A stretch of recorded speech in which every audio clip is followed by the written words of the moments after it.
नमस्कार, ANB news देख रहे हैं आप। मैं हूं मोहित चौधरी और आप सभी का स्वागत है 3 बजे की 3 खबर में। रुक करते हैं खबरों का। कोरोना संक्रमण के बढ़ते खतरे के बीच आईपीएल को सस्पेंड करने का फैसला किया गया है। वहीं अब खिलाड़ियों पर कोरोना अपनी जो कहर है वो लगातार बरसा रहा है। पिछले कुछ दिनों से आईपीएल की कई टीमों में कोरोना के कई केस सामने आ चुके हैं, जिसके बाद बीसीसीआई एक्शन मोड में है और टीम के खिलाड़ियों और सदस्यों के लगातार पॉजिटिव आने के बाद यह फैसला लिया गया है। आज विश्व की सबसे ज्यादा लुभावनी टी20 लीग को अनिश्चित काल के लिए निलंबित कर दिया गया है। यह घोषणा सनराइजर्स हैदराबाद के विकेट कीपर बल्लेबाज रिद्धिमान साहा की ओर से और साथ में खिलाड़ी अमित मिश्रा कोरोना पॉजिटिव पाए जाने के बाद लिया गया है। इससे पहले सोमवार को चेन्नई सुपर किंग्स के गेंदबाज कोच एल बालाजी और कोलकाता नाइट राइडर्स के गेंदबाजों में संदीप वॉरियर्स और वरुण चक्रवर्ती की रिपोर्ट भी कोरोना पॉजिटिव आई थी। इससे पहले संक्रमण बढ़ने के कारण 2 आईपीएल मैचों को स्थगित कर दिया गया था।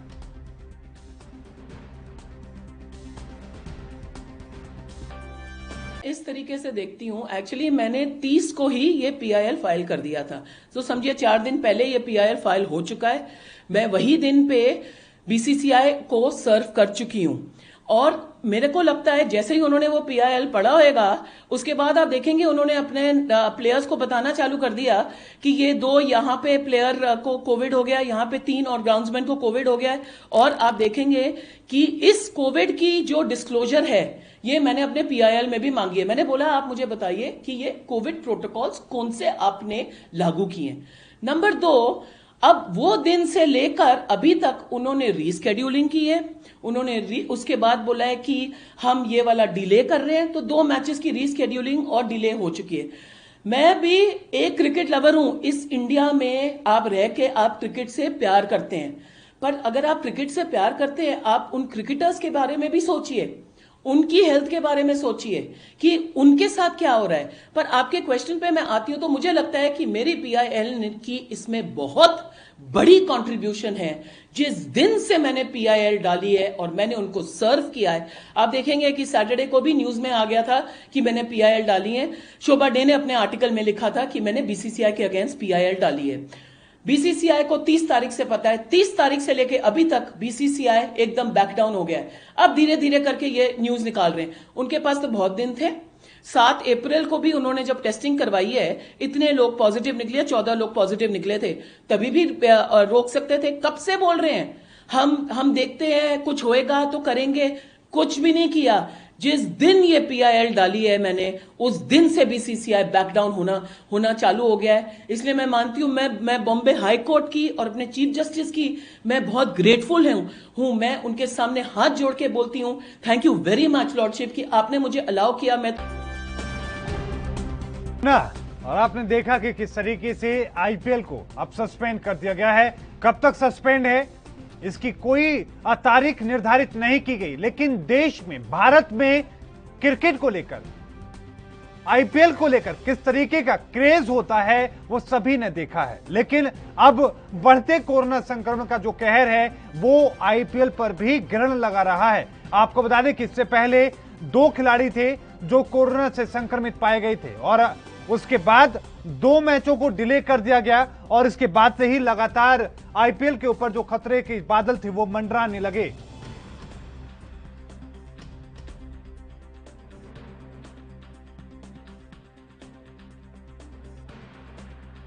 और इसी पर हमारे साथ के स्वामी हैं, वरिष्ठ खेल पत्रकार हैं। आपका बहुत बहुत स्वागत है सर एएनपी न्यूज पर। पहला कमेंट सर इसी बात को लेकर कि आईपीएल को सस्पेंड करने का फैसला किया गया है बीसीसीआई के द्वारा, किस तरीके से आप देख रहे हैं? देखिए, बहुत अच्छा है कि उन्होंने सस्पेंड किया, क्योंकि काफी सारे क्रिकेटर्स रिस्क पे थे। कुछ लोग पॉजिटिव आए। जो दिल्ली में जो मैच हो रहा था उससे पहले कुछ अधिकारी भी, कुछ स्टाफ भी जब क्या कहते हैं रिस्क पे आए, कुछ पॉजिटिव निकले। तो मेरा ख्याल यह है ये गलत संदेश भेजता है, क्योंकि जिस समय इतना बड़ा जो है खतरा है, जितनी बड़ी जो रिस्क है उस समय कुछ इस प्रकार का इवेंट अगर रोक दिया जाए, सस्पेंड किया जाए, पोस्टपोन किया जाए, तो वो जो है वो खिलाड़ियों के, स्टाफ के और सबके हित में है। क्योंकि इससे एक संदेश दिया जाता है कि देखिए, आप जो है ऐसी चीजें ना करें जिससे संक्रमण बढ़ सकता है या फिर जो है ये और स्प्रेड हो सकता है। तो मेरा ख्याल है ये जो जो सस्पेंड करने का जो फैसला था वो मेरा ख्याल काफी अच्छा है और ये खिलाड़ियों के हित में है और मेरा ख्याल है ये देश के हित में भी है और इसको जो है लोग अच्छी नजर से देखेंगे क्योंकि मेरा ख्याल है शायद ये एक हफ्ता पहले भी किया जा सकता था, मगर जो भी है अब जो डिसीजन लिया है वो ठीक किया है। बिल्कुल सर, मेरा अगला सवाल यही है कि खेल प्रेमियों के लिए बेशक ये झटका है, जो चाहने वाले लोग हैं आईपीएल का इतने लंबे वक्त से इंतजार करते हैं, अपने खिलाड़ियों को वो खेलते हुए देखना चाहते हैं, लेकिन साथ में कि अब ये जो फैसला अब जो लिया गया है, क्या ये पहले ले लेना चाहिए था? देखिए ऐसा है, जब पूरा देश एक संकट से गुजर रहा है उसमें जब आप कुछ टीवी पे देखते हैं कि ये ऐसा खेल है हर्ष और उल्लास का, ये जो खेल है हिंदुस्तान में, भारत में जो क्रिकेट का खेल है वो ये एक जो है ये मतलब कि खुशी का दिवस जैसे मनाया जाता है, ये एक त्योहार जैसे है। मगर जब इस समय संकट काल में कोई त्योहार नहीं मनाता है तो इसलिए संकट काल में जो है इस प्रकार की जो क्रिकेट के मैचेस कर रहे हैं और जो इतनी खुशी जो दिखाने की कोशिश की जा रही है वो कुछ फीकी सी लगती है, तो जो है लोगों के मन में वो ठीक तरीके से बैठती नहीं। तो इसलिए जो खिलाड़ियों के प्रति जो जो जो जो खेल प्रेमियों का जो प्रेम है वो काफी कम हो जाता है जब लोग सोचने लगते हैं कि जब पूरा देश इतने संकट में है, क्या ये खिलाड़ी जिस तरीके से जो है हर्ष और उल्लास जो मनाने की कोशिश कर रहे हैं क्या ये सही है? तो मेरा ख्याल है ये जो है एक मानसिक रूप से जो है इस प्रकार का जो है सेलिब्रेशन जो है ना हो तो बेहतर है, क्योंकि लोग इस समय काफी मुश्किल में है। वो बिल्कुल सही बात आप कह रहे हैं, लेकिन एक बात और हम थोड़ा समझने की कोशिश करें कि वो सेफ जोन था, सेफ बबल था, बावजूद इसके इतनी तमाम तरह की जो वहां पर एहतियात बढ़ते जाते हैं वहां पर फिर भी संक्रमण अंदर तक चला गया। इसको आप कितना गंभीरता से देखते हैं? देखिए ऐसा है, वायरस एक ऐसी चीज है जो ना किसी के नजर में है ना किसी को दिखता है, किससे कैसे घुसा, किस प्रकार से घुसा, बायो बबल बनाया गया, सब कुछ किया गया। मेरा ख्याल है बीसीसीआई ने खिलाड़ियों के अनुसार बीसीसीआई ने बहुत बढ़िया बबल बनाया था, मगर ये जो वायरस है इसके बारे में किसी को भी जो है कोई इतनी जानकारी नहीं है, इसीलिए पिछले 1.25 साल से जो है पूरी दुनिया में इसने दहशत मचा रखा है। तो इसलिए ये हम कह नहीं सकते कि कैसे घुसा इसके अंदर, मगर ये जरूर है अब जब आपको केसेस नजर आने लगे तो ये था कि कोई भी बायो बबल हो वो खतरे से खाली नहीं। लेकिन ये भी आरोप लगे बीसीसीआई के ऊपर कि वो जानबूझ करके केस छिपाने में जुटा रहा, उन्होंने गलतियां की और उसको फिर गलतियों को छिपाने की कोशिश करने लगा। जो याचिका करता है, वंदना अधिवक्ता हैं, उन्होंने याचिका भी दायर की और उसको लेकर रिपोर्ट भी उन्होंने मांगी। क्या लग रहा है कि क्या केस छिपाने की कोशिश भी बीसीसीआई ने की होगी? देखिए ये ऐसे आरोप किसी पर लगाने से पहले हमें किसी प्रकार का ठोस सबूत चाहिए। तो मैं नहीं कहूंगा कि बीसीसीआई कभी चाहेगी कि किसी खिलाड़ी को जो है मुसीबत हो, कोई खिलाड़ी बीमार पड़े, बीसीसीआई कभी नहीं चाहेगी ये। तो इस प्रकार का जो आरोप अगर सबूत ना हो तो लगाना मेरा ख्याल जो है ये ठीक नहीं है, क्योंकि बीसीसीआई आखिरकार जो है इस खेल को जो है संभाल रही है पूरे देश में काफी अच्छी तरीके से। हम लोग कहते हैं खेल पत्रकार की बीसीसीआई किस प्रकार से इतने सारे टूर्नामेंट कराती है, विश्व में आईपीएल सबसे बेहतरीन टूर्नामेंट माना जाता है। तो मेरा ख्याल है इसलिए हम ये नहीं कह सकते कि उन्होंने कुछ जान के किया है।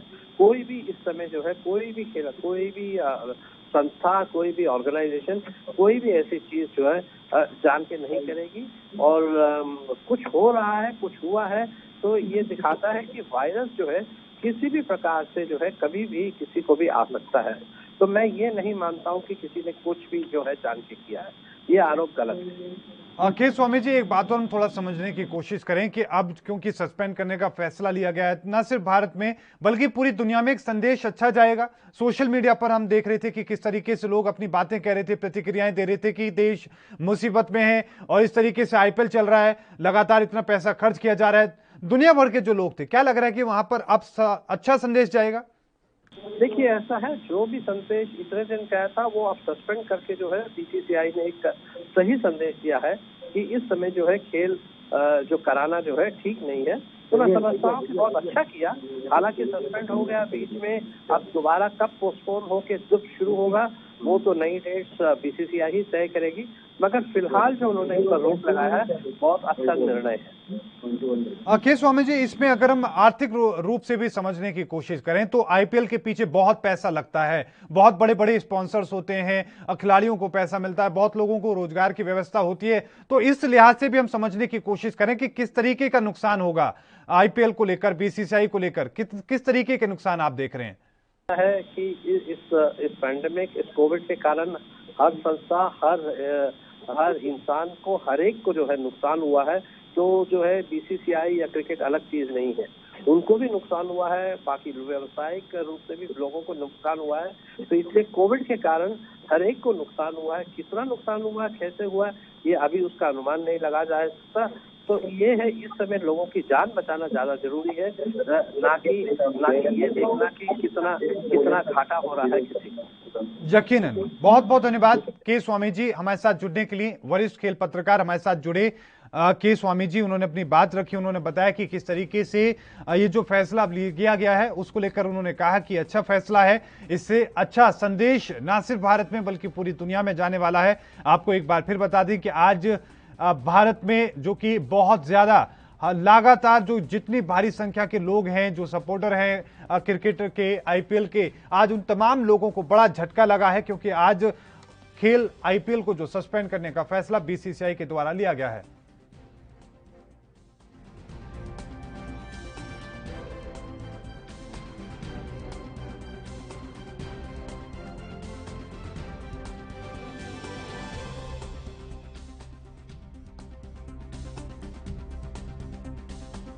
वक्त तक आईपीएल का इंतजार करता है, लेकिन अब इस बार कोरोना की वजह से आईपीएल पर ग्रहण पड़ता नजर आ रहा है। पिछले साल की अगर हम बात करें तो पिछले साल भी स्थिति ऐसी ही रही, आईपीएल को रद्द करने का फैसला किया गया था। और एक बार फिर से आज अगर हम बात कर रहे हैं, क्योंकि आईपीएल को लेकर यह बात थी कि सेफ बबल बनाया गया है वहां पर, और वहां पर किसी भी तरीके से कोई कोताही नहीं होगी, वायरस अंदर तक नहीं जाएगा, लेकिन वो नाकाम साबित हुआ और 2 खिलाड़ी हमारे जो थे वो संक्रमित हो गए।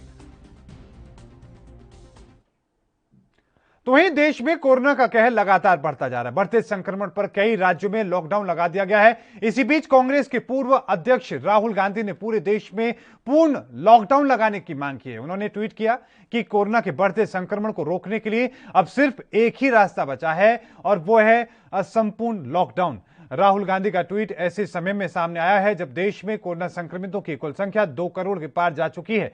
सरकार को इस ओर ध्यान देने की जरूरत है। उन्होंने लिखा कि समाज के कुछ तबकों को न्याय योजना का लाभ देकर पूर्ण लॉकडाउन लगाया जाए ताकि लोगों की जिंदगियां समय रहते बचाई जा सके। राहुल गांधी ने इससे पहले भी कोरोना संक्रमण को फैलने से रोकने के लिए केंद्र सरकार को अपने सुझाव दिए थे। आपको बता दें कि राहुल गांधी अब तक लॉकडाउन के विरोध में अपनी राय रखते आए हैं। वहीं पिछले साल जब भारत में संपूर्ण लॉकडाउन लगाया गया था तब राहुल गांधी ने इसकी आलोचना की थी। राहुल गांधी ने कई बार कहा कि लॉकडाउन सिर्फ कोरोना की स्पीड को रोकता है, उसे खत्म नहीं करता। हालांकि राहुल गांधी इस बार खुद संपूर्ण लॉकडाउन लगाने की बात कह रहे हैं। इस बार उन्होंने खुद आगे बढ़कर पूर्ण लॉकडाउन लगाने की अपील की है। आपको बता दें कि देश में कोरोना मरीजों में लगातार इजाफा हो रहा है। देश में 3,57,229 नए मामले सामने आए हैं और 3,449 संक्रमितों की जान चली गई है। दुनिया भर के करीब 40% केस हर दिन भारत में दर्ज किए जा रहे हैं। वहीं दिल्ली, महाराष्ट्र, हरियाणा, कर्नाटक समेत कई राज्यों में लॉकडाउन लगाया गया है ताकि कोरोना के संक्रमण को बढ़ने से रोका जा सके।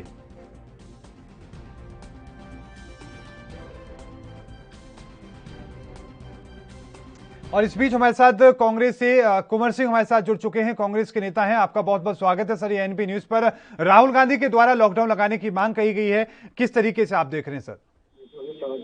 देखिए, देश में जिस तरह से कोरोना महामारी लगातार बढ़ती जा रही है और नित्य रोज 3 लाख 3.5 लाख नए मामले आ रहे हैं, इस तरह अगर लोगों की जान बचाना है, हमारे नेता राहुल गांधी जी ने पहले भी कहा और आज भी कह रहे हैं कि लोकतंत्र है भारत में, जनता को सबसे पहले बचाना है। इसलिए देश में बीमारी से बचाने के लिए, जान बचाने के लिए लॉकडाउन ही एक ऐसा माध्यम बना गया है जिससे चैन को तोड़ा जा सकता है और चैन तोड़ने के लिए लॉकडाउन ही जनता को बचा सकती है और महामारी से बचा सकती है।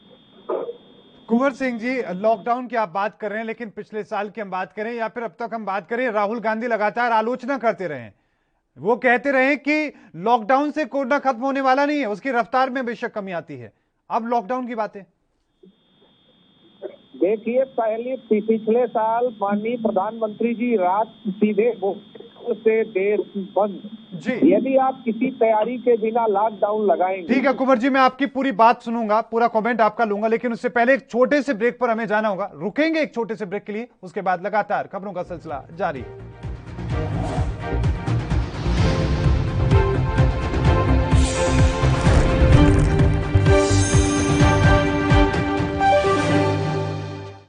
क्या आप दुबले पतले कमजोर हैं? आपकी सेहत नहीं बनती, भूख कम लगती है, वजन नहीं बढ़ता। दरअसल मेन बात खाना पीना खाना नहीं है, मेन बात है खाया पिया लगना। और अगर खाया पिया लगेगा ही नहीं तो सेहत बनेगी कैसे? इसलिए हमारी संस्था सन्यासी आयुर्वेदा ने एक ऐसी दवा बनाई है जो कि आपके पाचन तंत्र को, आपके लीवर सिस्टम को ठीक करने का काम करती है, ताकि आप जो भी खाएं उसका पूरे का पूरा निचोड़ आपके शरीर को लगे, आपकी भूख बढ़े, खाया पिया सही से लगे, नया खून बने, हड्डियों में जान आए, वजन बढ़े, ताकत बढ़े, चेहरे पर नूर आए और आप मोटे तगड़े खूबसूरत पर्सनैलिटी के मालिक बन जाएं। यह दवा पूरी तरह से आयुर्वेदिक होती है। इसका शरीर पर कोई भी साइड इफेक्ट, कोई भी नुकसान या दुष्प्रभाव नहीं होता। लड़के लड़कियां दोनों इसका इस्तेमाल कर सकते हैं और पहले 15 दिन के अंदर ही आपको इसका असर महसूस हो जाएगा। सिर्फ 650 रुपए की पूरे 1 महीने की दवा होती है और आप इसे घर बैठे 01145454545 पर फोन करके दवा मंगवा सकते हैं।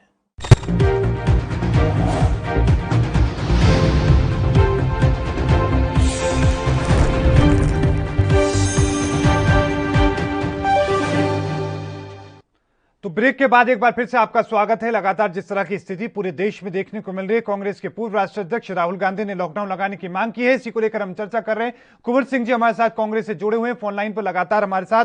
कुंवर जी, अपनी आप बात पूरी कर रहे थे, लेकिन साथ में सवाल ये किए जा रहे हैं, बीजेपी की तरफ से ये बातें कही जा रही है कि जो राहुल गांधी लगातार लॉकडाउन की आलोचना करते रहे, अब वो लॉकडाउन की बात कह रहे हैं। देखिए, देश के प्रधानमंत्री जी ने अपने स्वनिर्णय लेकर, कभी देश की जनता के लिए उन्होंने निर्णय नहीं लिया। पिछले साल जब कोरोना आया रहा था तो राहुल गांधी जी ने कहा था एक बहुत बड़ी महामारी है, आप तैयार हो जाइए। इसके बावजूद नरेंद्र मोदी जी ने नमस्ते ट्रंप कराया।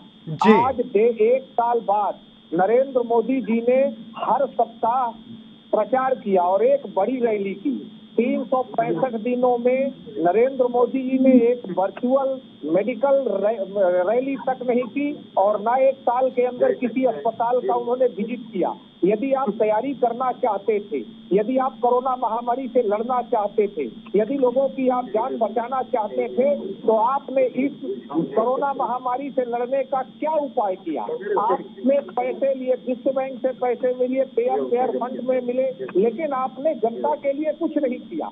आज स्थिति इस कदर बढ़ गई है कि लोग 3,500 रोज 4,000 लोग अपनी जान गंवा रहे हैं। ऑक्सीजन की कमी, कहीं बेड की कमी। और मैं तो ये कहना चाहता हूँ कि अब इस कोरोना महामारी की चैन तोड़ने के लिए एक लॉकडाउन ही ऐसा माध्यम है जिससे लोग घर पर रहें, किसी तरह से वो सुरक्षित रहें। और मेरे नेता राहुल गांधी जी ने पिछले साल भी आगाह किया था, भारतीय जनता पार्टी को तो सिर्फ और उनके प्रधानमंत्री को अपने कार्यालय भारतीय जनता पार्टी और उनको चुनाव दिख रहा है, लेकिन आज विश्व मान रहा है कि राहुल गांधी एक दूरदर्शी नेता है और राहुल गांधी जी जो कहे हैं, जो वे कहते हैं, अब भविष्य में वही होता है। कोरोना महामारी के लिए उन्होंने कहा था कि दूसरी लहर आने वाली है, अलर्ट हो जाइए, लेकिन नरेंद्र मोदी जी और उनकी सरकार के लोग प्रचार में पश्चिम बंगाल में और सिर्फ विधानसभा चुनाव में ध्यान दे रहे थे। आज ये स्थिति बदतर लाने में भारतीय जनता पार्टी और नरेंद्र मोदी जी का हाथ। कुंवर जी, जब ये बातें कही जाती हैं तो बीजेपी लगातार ये सवाल उठाती है कि राहुल गांधी इतने ही दूरदर्शी नेता हैं, तो आखिरकार जो कांग्रेस शासित प्रदेश हैं वहां के हालात इतने बेकाबू क्यों नजर आते हैं? देखिए, अकेले कोई प्रदेश नहीं, ये लोकतंत्र है और गणराज्य है। भारत एक गणराज्य है और जब तक केंद्र की सहायता नहीं मिलती है तब तक कोई राज्य किसी महामारी से अकेले नहीं लड़ सकता। लेकिन फिर भी जो औसत है, जैसे आप उत्तर प्रदेश देखिए, उत्तर प्रदेश में आज तक 80 लाख लोगों का टीकाकरण हुआ है और उसी दरमियान आप देखिए महाराष्ट्र में उसकी आधी आबादी है, वहाँ 1 करोड़ लोगों का टीकाकरण किया जा चुका है। छत्तीसगढ़ में देखिए, वहाँ स्टेडियम बना दिए गए पहले से कोरोना के लिए, अस्पताल कोविड सेंटर बनाए गए। लेकिन मध्य प्रदेश में देखिए 51 जिलों में शिवराज सिंह सरकार ने एक भी ऑक्सीजन का प्लांट नहीं लगाया। आरोप प्रत्यारोप की बात छोड़िए, भारतीय जनता पार्टी ने तो कभी जनता के हित का काम ही नहीं किया।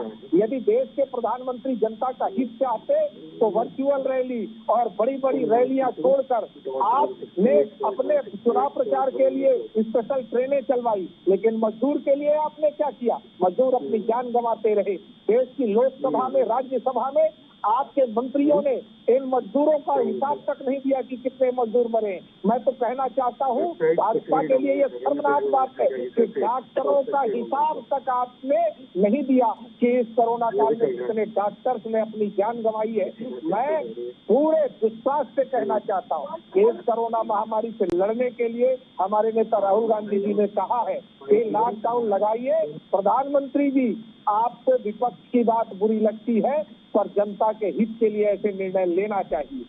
और कुंवर जी, साथ में अगर ये भी समझने की कोशिश करें, लॉकडाउन की बातें कही जा रही हैं, लेकिन लॉकडाउन से आर्थिक रूप से बहुत सारे लोगों को झटका लगता है। और जब ये सवाल केंद्र सरकार से पूछे जाते हैं तो वो ये कहते हैं कि हमने राज्यों को अधिकार दे दिए, राज्यों को अगर लगता है तो राज्य अपने हिसाब से, अपनी सहूलियत के हिसाब से तमाम स्थिति को देखते हुए लॉकडाउन लगा सकते हैं।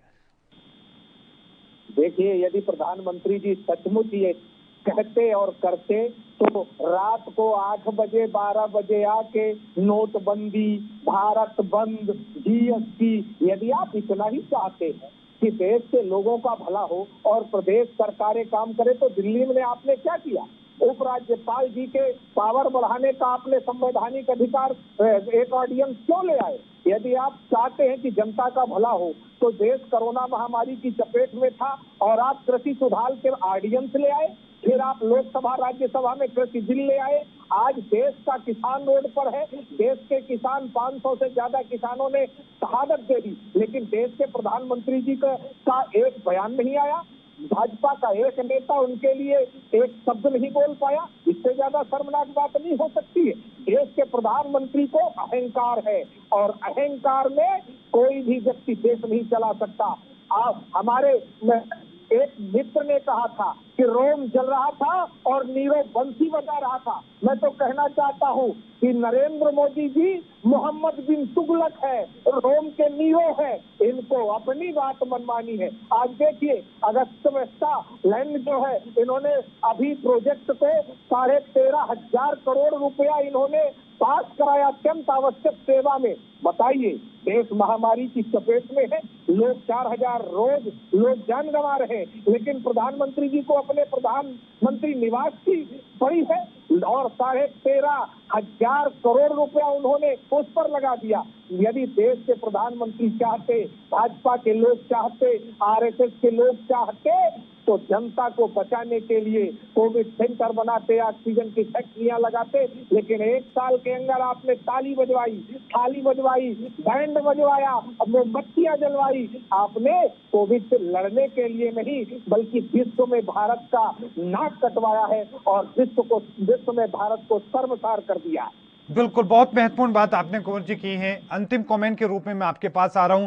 आखिरी क्या संदेश आप लोगों से कहना चाहेंगे, क्या आप उनसे अपील करना चाहेंगे? मैं सभी भारत के प्यारे वासियों से आग्रह करना चाहता हूं कि आप पहले आप हैं, यदि हम सब सुरक्षित रहेंगे तभी ये भारत देश सुरक्षित रहेगा। इसलिए आप सब अपने घरों में रहें, मास्क लगाएं, 2 गज दूरी सबसे जरूरी, इसका इस्तेमाल करें। और यदि अत्यंत आवश्यक सेवा है, जैसे मेडिकल, पुलिस और डॉक्टर्स, नर्सेज, यदि उनकी मदद कर सके, जिनके पास खाना नहीं है, 2 वक्त की रोटी नहीं है, उनकी यदि हम जो हमारे वॉलंटियर्स हैं, कांग्रेस के साथी हैं, जो भी समाज सेवी हैं, उनकी मदद करें और इस महामारी से लड़ने में हम सब भारत देश के साथ हैं, हम सब भारत की सरकार के साथ हैं। पर यदि सरकार उचित कदम समय पर उठा लेती तो ये मुंह न देखना पड़ता, यदि भारत सुरक्षित रहेगा। बिल्कुल, बहुत बहुत धन्यवाद कुंवर सिंह जी हमारे साथ जुड़ने के लिए। तो कांग्रेस से हमारे साथ कुंवर सिंह जी जुड़े, सीधे तौर पर उन्होंने कई महत्वपूर्ण बातें की, सीधे तौर पर केंद्र सरकार को घेरने की कोशिश की। जिस तरीके से लगातार स्थिति बिगड़ रही है उसको लेकर राहुल गांधी ने कहा कि ऐसे में अब लॉकडाउन की जरूरत है ताकि कोरोना को रोका जा सके। तो वहीं दिल्ली में कोरोना की रफ्तार अभी भी तेजी से बढ़ती नजर आ रही है। कोरोना की बेकाबू रफ्तार के बीच में ऑक्सीजन की किल्लत भी जारी है। वहीं एक बार फिर से हाईकोर्ट ने इस मामले पर सुनवाई की। दिल्ली हाईकोर्ट ने एक बार फिर ऑक्सीजन की किल्लत को लेकर केंद्र सरकार को फटकार लगाई है। सुनवाई के दौरान हाईकोर्ट ने केंद्र से कहा कि आप आंखें मूंद सकते हैं लेकिन हम नहीं। हाईकोर्ट में आपको बताएं कि अमिकस क्यूरी ने जानकारी दी है कि दिल्ली में कई लोग ऑक्सीजन की कमी की वजह से मर रहे हैं। हाईकोर्ट ने केंद्र सरकार से कहा कि अगर महाराष्ट्र में इस वक्त ऑक्सीजन की खपत कम है तो वहां के कुछ टैंकर दिल्ली भेजे जा सकते हैं। केंद्र ने कोर्ट में बताया कि हम आज सुप्रीम कोर्ट के सामने अपनी अनुपालन रिपोर्ट दाखिल कर रहे हैं। हम इस तथ्य पर नहीं जाएंगे कि 700 मैट्रिक टन की आपूर्ति करनी है या गैस की बाकी कोटे को पूरा करना है। हाईकोर्ट में अमिकस क्यूरी ने सुझाव दिया है कि कुछ जगह पर ऑक्सीजन को स्टोर किया जा सकता है जिससे कभी का संकट कम हो। दिल्ली हाईकोर्ट ने केंद्र को फटकार लगाते हुए कहा कि सुप्रीम कोर्ट ने भी दिल्ली को 700 मैट्रिक टन ऑक्सीजन देने को कहा, ऐसे में उसे इतना मिलना ही चाहिए।